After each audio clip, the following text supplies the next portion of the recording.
Hello, dear students. Once again, welcome to भांडेसर्स Academy. And आज हम लोग देखने वाले हैं law of equipartition of energy, that is kinetic theory of gases, KTG का तीसरा वीडियो. बिल्कुल यकीनन यदि आपको आज का सेशन समझ में आए ऐसा लगता है तो आपसे अपेक्षित है कि आप लोगों ने पहले दो वीडियोस देखने हैं, क्योंकि वहीं से आगे ये कंटिन्यू हो रहा है. तो बच्चों देखो, what is the law of equipartition of energy. तो चलिए बच्चों, without doing time pass, directly we will start the content. और हमारा टॉपिक है आज का टॉपिक है law of equipartition of energy. थोड़ा सा बोर्ड रिस्पॉन्ड नहीं कर रहा है, एक सेकेंड में शुरू हो जाएगा. स्टेटमेंट पढ़ते हैं. For a gas in a thermal equilibrium at a temperature T, the average energy for a molecule associate with each quadratic term is 1/2 kV into T. ये हमको प्रूफ करना है. It is very simple. हमारा topic है law of equipartition of energy. Law of equipartition of energy हम लोग पढ़ रहे हैं. लेकिन मैं आपको बता दूं कि हमने अभी the total energy associate with the gas is given by 3/2 into kB into T. ये फॉर्मूला यदि आपको पता है तो ही आप लोग इसको समझ सकते हो. ये फॉर्मूला आया कहां से, तो आप दूसरा वीडियो देखोगे तो उसमें समझ में आ जाएगा कि हमने इंटरप्रिटेशन ऑफ काइनेटिक एनर्जी लिया था प्रेशर के फॉर्मूले से. यानी कि किसी सिलेंडर में यदि हम गैस को बंद करते हैं और वो जाकर के कोलाइड्स करता है और प्रेशर क्रिएट करता है, तो उस प्रेशर से हम लोगों ने काइनेटिक एनर्जी का फॉर्मूला निकाला था. अब हमको प्रूफ ये करना है कि मान लीजिए एक सिलेंडर के अंदर हम लोग एक गैस को कन्फाइन कर रहे हैं, इस गैस को ले रहे हैं. अब यकीनन बात है कि बच्चों गैस जो है वो छोटे छोटे मॉलिक्यूल से बना होगा, छोटे छोटे पार्टिकल से बना होगा, बिल्कुल बना होगा. और गैस का हर एक मॉलिक्यूल्स जो है वो कंटिन्यूअसली मोशन परफॉर्म कर रहा होगा. और वो मोशन कैसे परफॉर्म कर रहा होगा, रैंडम मोशन परफॉर्म कर रहा होगा. यानी कि कोई इधर जा सकता है, कोई इधर जा सकता है, कोई इधर जा सकता है. फिर ये भागेगा, जा करके अपना मोमेंटम से टकराएगा इस वॉल पे, और वो मोमेंटम से उस वॉल पे अपना प्रेशर क्रिएट करेगा. So this is simple. हम लोगों ने प्रेशर के बारे में समझा था. लेकिन जब ये पार्टिकल भागेगा तो इसके साथ टोटल एनर्जी एसोसिएट जो होती है वो होती है 3/2 kB into T. इसको हमको प्रूव करना है कि हर पार्टिकल के साथ कितनी एनर्जी एग्जीक्यूट होगी. अब मैं आपको एक सिंपल बात बोल रहा हूं बेटा कि देखिए, जब ये पार्टिकल मूव होगा तो मेरा कहना है कि इसके मूव होने के चांसेस, ये x की दिशा में भी जा सकता, ये y की दिशा में भी जा सकता, और ये z की दिशा में भी जा सकता. यानी कि गैस का एक पार्टिकल x की दिशा में भी जा सकता, y में भी जा सकता और z में भी जा सकता. यानी कि possibility of moving of any particle of the gas is x, y and z direction. तो उसकी काइनेटिक एनर्जी जो होगी, अब हमको पता है काइनेटिक एनर्जी का फॉर्मूला होता है हाफ mv². तो मैं ये कहूंगा किसी पार्टिकल के बारे में, एक सिंगल मॉलिक्यूल के बारे में, for I will write here single molecules. मैं थ्योरी को अवॉइड कर रहा हूं लिखना, वो हमारे पास उधर है. मैं समझा रहा हूं कि ये पार्टिकल XYZ तीनों जा सकता है, तो वो होगा mvx² अधिक हाफ mvy² अधिक हाफ mvz². यानी पार्टिकल आपका x की दिशा में भी मूव करेगा, आपका पार्टिकल y की दिशा में भी मूव करेगा, और आपका पार्टिकल z की दिशा में भी मूव करेगा. तो हम आपको ये कह रहे हैं कि ये काइनेटिक एनर्जी जो होगी वो ये तीनों पार्टिकल के साथ एसोसिएट होगी. लेकिन हमने अभी कहा है कि एवरेज काइनेटिक एनर्जी जो है वो कितनी एसोसिएट करती है, वो करती है 3/2 kB into T. यानी half of mvx² plus half of mvy² plus half of mvz² को कितनी आ गई बेटा, 3/2 kB into T. तो इसको कोई प्रिफर्ड डायरेक्शन नहीं है, तो इसका एवरेज क्या निकलेगा? तो एवरेज तो मेरे हिसाब से मैं कहूं कि ये 3/2 KBT यदि 3 टर्म्स में बांटनी है तो मैं कहूं कि ये वाला इसको कितनी आएगी, तो मैं कहूंगा half of m vx square बराबर आ जाएगा half of m vy square बराबर आ जाएगा हाफ m vz स्क्वायर बराबर मैं लिखूंगा यहाँ पे half of kb into T, यानी x की दिशा में कितनी जाएंगी? Half kb into two, y की दिशा में हाफ kbt और z की दिशा में भी हाफ kbt। जब इन तीनों को मिलाएंगे तो हमको मिल जाएंगी 3/2 kb इंटू टी। ये हो गया टेक्निकल टर्म्स में। अब यदि आपको डायरेक्ट समझना है तो सिंपल फॉर्मूला क्या है बेटा, हमारे पास टोटल एनर्जी कितनी है? 3/2 kb इंटू टी, और वो एवरेज है पार्टिकल की, तो पार्टिकल की तरफ मूव सकता है एक्स वाई और जेड, तो ये एनर्जी 3 में बट जाएगी और 3 में आप बांट दो तो हर एक के हिस्से पे आ रही है half kb into T, and hence proof. This is what a simple law of equipartition of the energy. Screenshot लेना है आप ले सकते हैं। ओके, चलिए बच्चों, हम लोग अभी नेक्स्ट टॉपिक की ओर मूव कर रहे हैं और हमारा नेक्स्ट टॉपिक है degree of freedom of system. तो let us consider degree of freedom of system. बच्चों मैं फिर से कह रहा हूं कि this topic is very very important, and आपको फिर से बता दूं कि ये जो लेक्चर हम लोग बिल्कुल रिकॉर्ड कर रहे हैं वो बिल्कुल नेट टू नेट आपके बोर्ड के लिए, आपके सीबीएसई के लिए, आपके स्टेट के लिए, आपके जेडब्ल्यू और नीट के लिए बिल्कुल परफेक्ट है। ये बेस आप अच्छे से करोगे, फॉर्मुलेशंस को आप अच्छे से समझोगे तो फिर एमसीक्यूज सॉल्व करने में आपको हेल्प जाएगी। अधिकतर ये देखा गया है कि बहुत सारी जगहों पे जब भी law of equipartition of energy के ऊपर सवाल पढ़ाया जाता है तो आपको फॉर्मूला यहां लिख के दिया जाता है और डायरेक्ट सवाल बनाए जाते हैं। तो 1-2 चैप्टर तक तो ठीक है, लेकिन जब चैप्टर की संख्या बढ़ती है तो डायरेक्ट फॉर्मुलेशंस को ध्यान में रखना डिफिकल्ट हो जाता है। इसलिए मेरा रिकमेंडेशन रहेगा कि जब भी आप कोई भी एंट्रेंस की तैयारी करो तो जो भी फॉर्मूला आप ध्यान में रख रहे हो उस फॉर्मूले को आप डिराइव करके समझने का प्रयास करो, ताकि आप भूल भी जाओ तो उसकी टर्म्स को आप याद कर पाओ बाय देयर डेरिवेशन। तो उसके लिए जरूरी है degree of freedom. Degree of freedom म्हणजे घुमण्याचं स्वातंत्र्य, सोप्या भाषेत काय होते? घुमण्याचं स्वातंत्र्य। डिग्री ऑफ फ्रीडम का मतलब क्या होगा कि मान लीजिए यहां पे एक पार्टिकल है, तो ये पार्टिकल किस किस दिशा में अपनी मूवमेंट कर सकता, तो जो जहां तक हमें समझ में आ सकता है वो जाएगा x, वो जाएगा y, वो जाएगा z। यानी मोटा मोटा मुझे यह समझ में आ रहा है कि मेरा पार्टिकल यदि सिंगल है, यानी मैं यहां पे एक शब्द यूज कर रहा हूं मोनो, और हमें समझने के लिए उसे शब्द यूज कर रहा हूं सिंगल। सिंगल पार्टिकल है या मोनो है तो उसकी DOF यानी डिग्री ऑफ फ्रीडम में पकड़ रहा हूं 3, क्योंकि उसको पूरा घूमने की आजादी है। वो x भी जा सकता, y भी जा सकता और z भी जा सकता, और जिसका जिक्र हमने अभी अभी ऊपर के पॉइंट में किया हुआ है, law of equipartition of energy, that one particle can move in x, y and z direction. तो ये तीनों दिशाओं में ये घूम सकता है।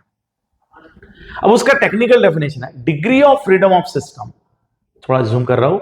Degree of freedom of system are defined as the total number of coordinates or independent quantity required to describe the position and configuration of system completely। किसी पार्टिकल, मान लीजिए ये पार्टिकल यहां पे है और मान लीजिए इसको डिस्क्राइब करने के लिए मुझे एक x कंपोनेंट लग रहा है और xy, तो मैं इसको बोलूं x1 और y1। तो बच्चों क्या x1 y1 ये पार्टिकल A की पोजीशन डिस्क्राइब करने के लिए सफिशिएंट है?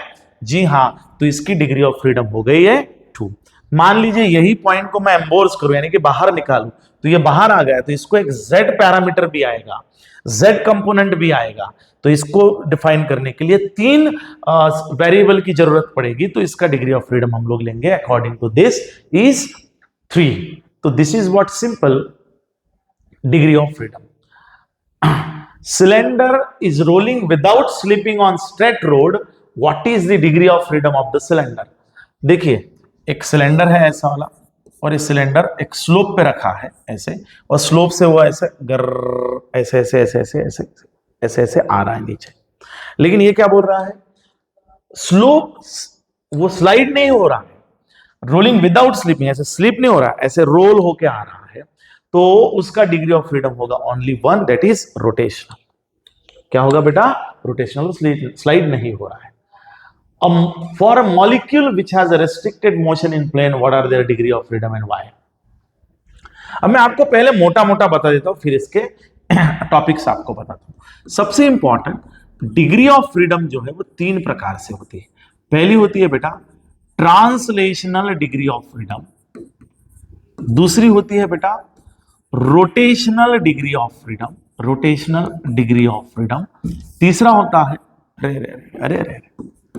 तीसरा होता है बेटा translational, rotational and vibrational degree of freedom, vibrational degree of freedom. ये तीन को हम समझते हैं ट्रांसलेशनल। मान लीजिए एक ऑब्जेक्ट एक जगह से दूसरी जगह जा रहा है, या ये पार्टिकल यहां से यहां मोशन परफॉर्म किया, यानी इधर से इधर गया तो ये ट्रांसलेट हो गया। ये भी यहां से रोटेट होते हुए नीचे आया तो उसने अपनी जगह चेंज की, तो वहां पे भी ट्रांसलेट हो गया। What is rotational? जो चीज गोल गोल गोल गोल घूम के आ रही है, एक एक्सिस के अराउंड गोल गोल घूम रही है, तो वो रोटेशनल परफॉर्म कर रही है। और एक ही मीन पोजीशन पे to and fro motion perform कर रही है, दर दर दर दर दर दर दर, तो हम लोग उसको बोलेंगे वाइब्रेशनल डिग्री ऑफ फ्रीडम। तो डिग्री ऑफ फ्रीडम जो होती है वो तीन प्रकार से होती है, rotational, translational, rotational and vibrational. ये चीज क्लियर हो गई है। मान लीजिए यदि हमारे पास अभी एक मोनो पार्टिकल है जिसको हम लोग बोलेंगे सिंगल, तो सिंगल पार्टिकल इधर भी जा सकता, इधर भी जा सकता और इधर भी जा सकता। तो सीधा सीधा जब भी मोनो की बात आए, सिंगल की बात आए, तो उसकी डिग्री ऑफ फ्रीडम कितनी होनी चाहिए बेटा? तीन, और तीनों भी कौन सी होगी? ट्रांसलेशनल। लेकिन जब बात डाई पे आ जाए, डाई एटम यानी कि टू एटम्स जब आते हैं, जैसे O2 बोलो तो O और O, तो जैसे टू एटम्स यहां पे बन गए, तो इसने यहां पे ऐसे बॉन्ड बना लिया है, तो इसकी ये वाली मोशन जो है वो रिस्ट्रिक्ट हो गई है, यानी एक रेस्ट्रिक्शन इसको आ गया है। लेकिन इसकी डिग्री ऑफ फ्रीडम कैसे निकालोगे? ये सिंगल पकड़ो, ये सिंगल पकड़ो O2 के लिए, तो सिंगल की कितनी है? तीन, और इसकी कितनी है? तीन, तीन अधिक तीन, छह, लेकिन एक क्या आ गया? रिस्ट्रिक्शन, तो इसकी डिग्री ऑफ फ्रीडम हो गई 5। तो डाई के लिए डिग्री ऑफ फ्रीडम होती है 5। इसमें भी रिजिड और नॉन रिजिड दो चीजें होती है। तो हम लोग अभी रिजिड और नॉन रिजिड के बारे में समझते हैं कि what is rigidity and non rigidity. तो मान लीजिए डायटोमिक मॉडल है, और डायटोमिक मॉडल जो होता है मान लीजिए वो नॉन रिजिड है। तो मैं इसको थोड़ा ऊपर ले रहा हूं। देखो बेटा, आपको यही दो तीन चीजें ध्यान में रखनी है कि डायटम है, डायटम है तो उसकी डिग्री ऑफ फ्रीडम होनी चाहिए 6 - 1 = 5। अब ये 5 कैसी आती है? तो इसके अंदर 3 ट्रांसलेशनल होती है और 2 रोटेशनल होती है, ऐसी बन जाती है 5। लेकिन इसमें कौन सा एटम होता है बेटा? ये नॉन रिजिड। नॉन रिजिड यदि एटम है और वो डाई है, तो उसकी डिग्री ऑफ फ्रीडम कितनी हो गई बेटा? 5, 3 ट्रांसलेशनल और 2 रोटेशनल। लेकिन वही मैं डाई एटम की बात करूं और डाई एटम के अंदर आपका रिजिड आ गया, रिजिड एटम जब आता है तो उसके पास एक एक्स्ट्रा डिग्री ऑफ फ्रीडम होती है वाइब्रेशनल। तो उसकी डिग्री ऑफ फ्रीडम होती है 3 ट्रांसलेशनल प्लस 2 रोटेशनल, और एक आती है वाइब्रेशनल, ऐसी हो जाती है 6। जब रिजिड आता है तो उसके पास एक डिग्री ऑफ फ्रीडम एक्स्ट्रा होती है जो ऊपर वाले के पास नहीं होती है। तो ये चीज आपको समझनी है, and this is what we called as degree of freedom. अब हमको डिग्री ऑफ फ्रीडम को समझने के लिए कुछ उदाहरणों से हमको जाना पड़ेगा, और ये हमको समझना पड़ेगा कि डिग्री ऑफ फ्रीडम जो है वो कौन से पॉइंट पे डिपेंडेंट है। तो पहला कौन से फैक्टर है जो डिग्री ऑफ फ्रीडम को अफेक्ट करते हैं? पहला फैक्टर है बेटा atomicity of the gas, whether gas is monoatomic, diatomic और ट्राइएटॉमिक। इसी आधार से हमने आपको ये बता दिया है, यानी कि उसकी एटॉमिसिटी जो है वो अफेक्ट करेगी। दूसरा है उसका geometric structure, whether gas rigid है, नॉन रिजिड है, या लीनियर या नॉन लीनियर है। अब रिजिड और नॉन रिजिड का हमने अभी बताया है। और तीसरा है बच्चों टेम्परेचर ऑफ गैस। तो तीसरा आता है बेटा टेम्परेचर ऑफ गैस। तो यहां पे आपका बोर्ड का डिग्री ऑफ फ्रीडम के सवाल खत्म होते हैं। तो इसी टॉपिक के ऊपर आपको बोर्ड ज्यादा से ज्यादा पूछा जाएगा। अब आते हैं बेटा हम लोग स्पेसिफिक हीट कैपेसिटी। मीनवाइल हम टॉपिक पढ़ रहे बेटा specific heat capacity. Specific heat capacity को आपको बहुत बेहतर तरीके से यदि समझना है तो इसको लगने वाला जो बेसिक है वो हमको मिलता है थर्मोडायनामिक्स के अंदर, क्योंकि यहां पे दो चीजें मैं जो कंसीडर करने वाला हूं वो है सीवी, इसको मैं यूज करने वाला हूं और इसको बोलने वाला हूं specific heat capacity eight constant volume, और दूसरा यूज करूंगा सीपी, सेम रहेगा एट कांस्टेंट प्रेशर। तो बच्चों में दो टर्म को यूज करने वाला हूं, एक है CP specific heat capacity eight volume और दूसरा होता है CV specific heat capacity at constant pressure. इसको समझने के लिए सिस्टम समझना आना चाहिए, उसको जो हम हीट देते हैं वो हीट कैसे लेता है और वो हीट कितने विभागों में विभाजित हो जाती है, ये समझना जरूरी है। तो बच्चों पहले मैं ये टॉपिक शुरू करने से पहले थोड़ा बेसिक आपका ठीक कर देता हूं। मान लीजिए मैंने किसी सिस्टम के अंदर हीट ऐड की, यानी उसको एनर्जी दी, तो वो दो विभागों में विभाजित होती है, यानी उससे इंटरनल एनर्जी बढ़ती है सिस्टम की और सिस्टम वर्क भी कर सकता है। तो energy given is divided into the two part, first is work done and second is energy। उदाहरण बताता हूं कि मान लीजिए मैं एक सिस्टम हूं, मैंने 100 जूल का खाना खाया कि 100 जूल मैंने खाना खाया और मैं 50 जूल दौड़ा, तो मैंने 50 जूल का वर्क किया, तो मेरे शरीर के अंदर 50 जूल जो है वो इंटरनल एनर्जी के फॉर्म में स्टोर हो गई, यानी work energy total heat given. Thermodynamics का पहला नियम है heat given is utilize for internal energy as well as work done.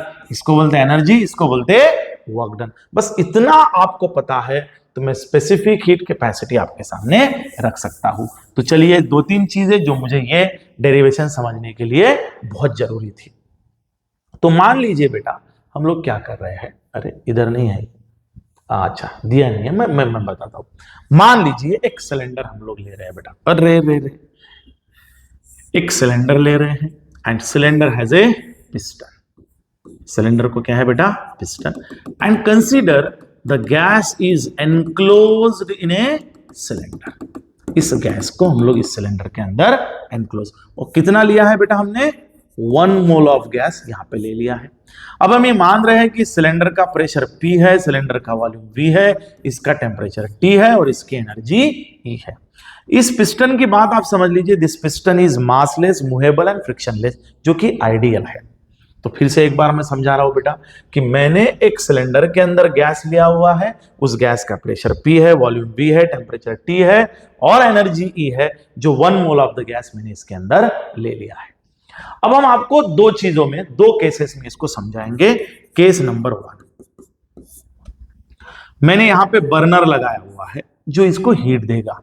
तो पहली केस में मैंने क्या किया है, if the gas is heated so that temperature rises dt but volume remains constant, मैंने क्या किया है, इसको हीट दिया है। इफ मैं बोल रहा हूं gas is heated and temperature is rises by dt but volume remains constant. थोड़ा सा थर्मोडायनामिक्स यदि आपका ठीक है तो ये डेरिवेशन समझने में मदद होगी। क्या किया बेटा मैंने इसमें हीट तो ऐड की, लेकिन ये पिस्टन ऊपर नहीं गया। ध्यान में रखिए, जब भी पिस्टन ऊपर जाएगा यानी कि वॉल्यूम बढ़ेगा तो इसके अंदर वर्क डन होगा। लेकिन हमने क्या किया, इसको हीट दी लेकिन पिस्टन अपनी जगह पे है, यानी कि वर्क डन शून्य हुआ। इसका मतलब यह हुआ कि हमने जो हीट दी वो सारी की सारी हीट इस सिस्टम की इंटरनल एनर्जी बढ़ाने में काम आ गई। सर नहीं समझ में आया? बिल्कुल बेटा, मैं क्या बोल रहा हूं, मैं आपको अभी अदर एग्जाम्पल दे रहा हूं, एनालॉजिकल एग्जाम्पल दे रहा हूं। मैं ये कह रहा हूं कि मैंने 100 जूल का खाना खाया और मैं सो गया, मैंने कुछ काम नहीं किया। मान लीजिए यदि मैंने 100 जूल का खाना खाया और मैंने कुछ काम नहीं किया, इसका मतलब जितनी एनर्जी खाई वो सारी की सारी क्या हो गई है, मेरे शरीर के अंदर as a internal energy store हो गई। So I would say here whatever the heat is given, so whatever the heat is given, that total heat is used to change their internal energy। बेटा क्योंकि यहां पे ये piston ऊपर नहीं गया, इसलिए जितनी भी हीट दी वो सारी की सारी इंटरनल एनर्जी के फॉर्मेट में सेव हो गई, dq। तो पूरी की पूरी इंटरनल एनर्जी उसने बढ़ाई है। अब इंटरनल एनर्जी जब बढ़ाई है तो मुझे बताइए वॉल्यूम चेंज हुआ है क्या? नहीं। क्या यहाँ पे वॉल्यूम कांस्टेंट है? जी हाँ, यहाँ पे वॉल्यूम कांस्टेंट है। तो हम यहाँ पे लिख सकते हैं CV into D T, specific heat at constant volume with respect to their change in temperature. तो CV का जिक्र मैंने इसके पहले किया था, ये मेरा होगा इक्वेशन नंबर 1। यहां पे मैं आपको ये बोलूं, where CV is the specific heat at constant volume. अपने पास थ्योरी पूरी है, फिर भी जहां जहां ठीक लगे वो मैं आपको बता रहा हूं। अब हम ले रहे हैं बेटा case number 2। Now case number 2 में क्या किया? अब मैंने इसको हीट दी and there piston is shifted up. अब मैंने खाना खाया और मैंने काम भी किया, तो मैंने जो खाना खाया, जो एनर्जी दी, वो 2 विभागों में विभाजित हो गई। उसमें का कुछ हिस्सा वर्क डन के लिए गया और कुछ हिस्सा एनर्जी चेंज के लिए गया। So here when heat is added to the system, then volume changes। तो यहां पे अभी वॉल्यूम चेंज हुआ, तो क्या मैं ये बोल सकता हूं बेटा, तो जितनी मैंने हीट ऐड की थी डेल Q1 था, डेल Q2 बराबर उससे क्या होगा बेटा, इंटरनल एनर्जी भी चेंज होगी और वर्क डन भी होगा। ये क्या होगा यहाँ पे, एट कांस्टेंट प्रेशर। तो ये देखिए बेटा, डी भी हुआ और वर्क डन भी हुआ, यानी कि चेंज इन एनर्जी बराबर डी बराबर work done, and this is equals to, I would like to write here, ये बराबर मैं लेना चाहता हूं Cp into D T, equation number 2।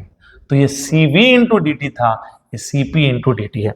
मैं सिंपल बता रहा हूं बेटा, फिर से एक बार आपको जोड़ने का प्रयास करता हूं। मैंने क्या किया, एक सिलेंडर लिया, सिलेंडर को एक पिस्टन है, मैंने हीट दी, पिस्टन को वही रखा, जो हीट दी वो पूरी की पूरी इंटरनल एनर्जी में कन्वर्ट हो गई, क्योंकि पिस्टन ऊपर नहीं गया तो मैंने लिख दिया था dQ1 is equal to D, पूरा एनर्जी में कन्वर्ट हुआ, और CV इंटू डी टी। दूसरी बार क्या किया, मैंने हीट दी लेकिन ये पिस्टन थोड़ा ऊपर गया, यानी कि वॉल्यूम बढ़ा, मतलब चेंज इन वॉल्यूम मतलब वर्क डन हुआ, तो मैंने जो हीट दी थी वो एनर्जी प्लस वर्क डन दोनों में काम में आई, और वो कितनी हुई, Cp इंटू डी टी। अब मैं आपको इन 2 इक्वेशन से फ्रॉम 1 and 2, ये 2 इक्वेशन को मैं बड़े अच्छे तरीके से देखता हूं, तो मुझे समझ में आता है dQ2 की जगह पे मैं लिख सकता हूं Cp into D T, Cp into D T बराबर DE जो है वो लिख रहा हूं मैं CV इंटू डी टी अधिक वर्क डन की जगह पे होता है, work done is nothing but an pressure into change in volume. तो ये आ रहा है pressure into change in volume. तो मैं इसको बच्चों सॉल्व कर रहा हूं, Cp into D T minus CV into D T बराबर हो रहा है pressure into change in volume. तो यहां से Cp minus CV into change इन डी टी बराबर आ रहा है P into d V. Now I want to replace this to this, तो मुझे पता है PV is equals to RT, N बोले तो 1 मोल है, इसलिए मैंने N को 1 कर दिया। तो मैं इसको pressure into change in volume is equals to R into change in temperature बोलूं, यानी कि मैं P इंटू डीवी की जगह पे R इंटू डी टी डाल सकता हूं। तो मेरा इक्वेशन बनेगा बेटा Cp minus CV into D T is equals to P DV की जगह पे मैंने डाल दिया R into D T, where D T get, तो Cp minus CV is equals to आ रहा है R, and R is the universal gas constant. Cp minus CV, Cp क्या है, specific heat at constant pressure, specific heat at constant volume, और इसी को आगे जाकर के हम लोगों ने मेयर्स रिलेशन बोला है, और इसी को हम लोग बोलते हैं मेयर्स रिलेशन। तो ये बेटा सिंपल डेरिवेशन है, specific heat at constant volume, जिसको हम लोग बोलते हैं कि स्पेसिफिक हीट कैपेसिटी, जो मेयर्स रिलेशन को डिराइव करने में काम में आता है। आई होप बच्चों आपको समझ में आया होगा, तो इसका आप स्क्रीनशॉट ले सकते हैं और आगे जा सकते हैं।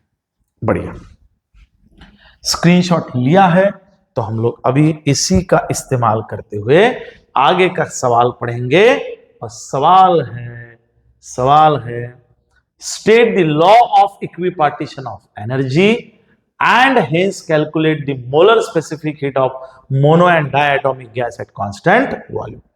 तो उन्होंने हमको पूछा है मोलर स्पेसिफिक हीट। हम निकाल रहे हैं बेटा molar specific heat for mono atom. ये बड़ा जरूरी है, मोनो एटम यानी कि एटम कितना है बेटा, एक ही है मोनो एटम। तो हमको पता है as we know that for mono atom, अभी अभी हमने बोला था मोनो एटम, तो उसकी डिग्री ऑफ फ्रीडम कितनी है बेटा 3, तो उसकी टोटल एनर्जी एसोसिएट होती है 3/2 kb इंटू टी। तो मोनो एटम की एनर्जी कितनी आ गई बेटा 3/2 kb इंटू टी। लेकिन यहां पे हम लोगों को एनर्जी के अंदर 3/2 Na into kb into T डालना पड़ेगा। Na is the Avogadro's number.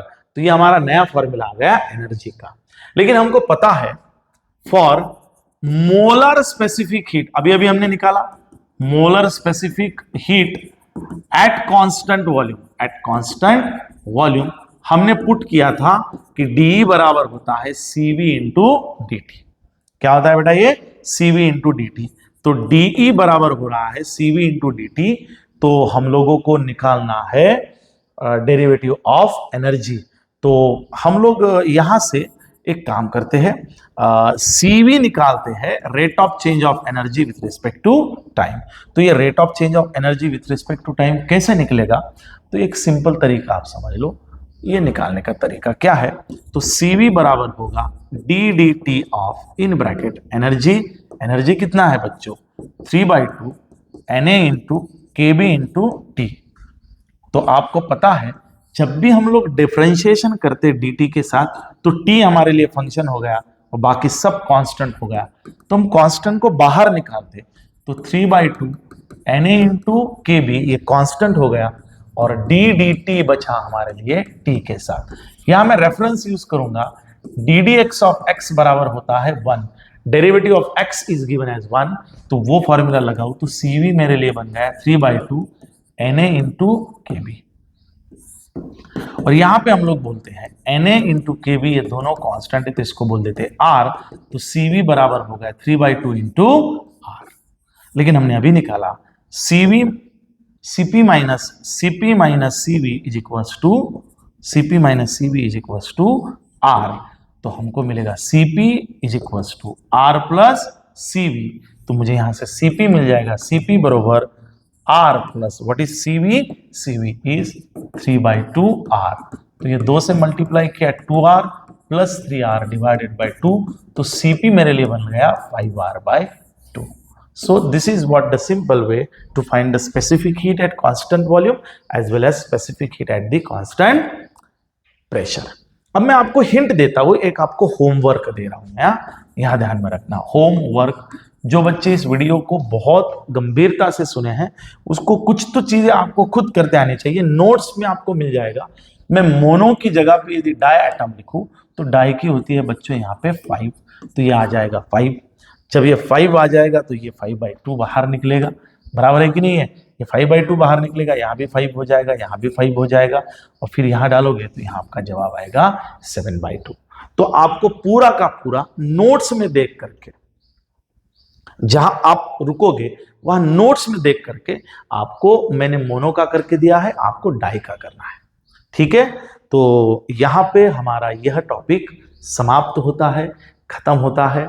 I hope आप बढ़िया तरीके से हमको फॉलो कर रहे हैं, आप ये वीडियो देख रहे हैं, आप अपनी खुद की नोट्स बना रहे हैं।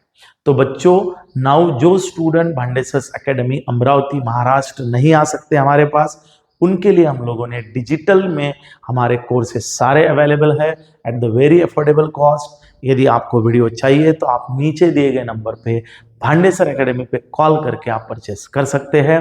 जो हमारे ऑफलाइन के स्टूडेंट्स हैं बच्चों, आप इस वीडियो को रिवीजन के लिए इस्तेमाल करो। It is only the academy who is giving 100% backup to the student कि ऑफलाइन में कोई बच्चा हमारा क्लास मिस भी करता है तो हम उनको 100% ऑनलाइन का सोल्यूशन प्रोवाइड करते हैं। So I hope you have enjoyed this video. Thank you very much.